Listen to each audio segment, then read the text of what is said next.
Au deuxième chapitre du Conseil de ministres de ce jour, relatif au point d'information, le vice-premier ministre, ministre de l'Intérieur, a présenté au Conseil le rapport sur l'état de l'administration du territoire.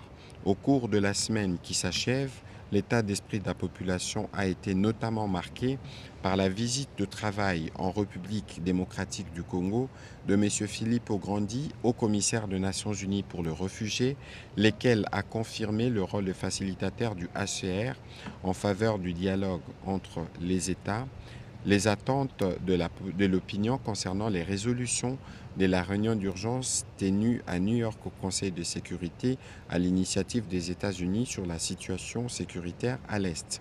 Au plan politique, il a fait état de sa visite de travail dans la province du Kwilu dans le cadre de la sécurité publique, la lutte contre la criminalité et dans les milieux urbains et périurbains.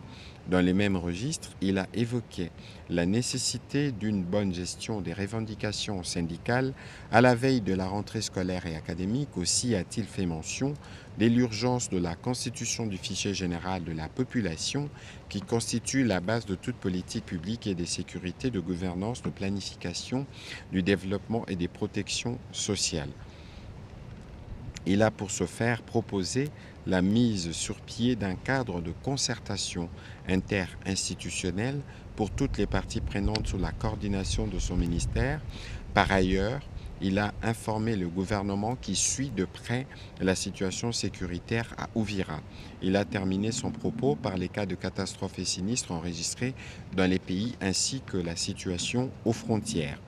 Dans la suite de sa communication, il a été complété par le vice-premier ministre, ministre de la Défense nationale, qui est quant à lui revenu sur la situation opérationnelle sur les terrains, notamment avec les mouvements notés des forces d'occupation, mais aussi l'attitude de forces armées de la République démocratique du Congo.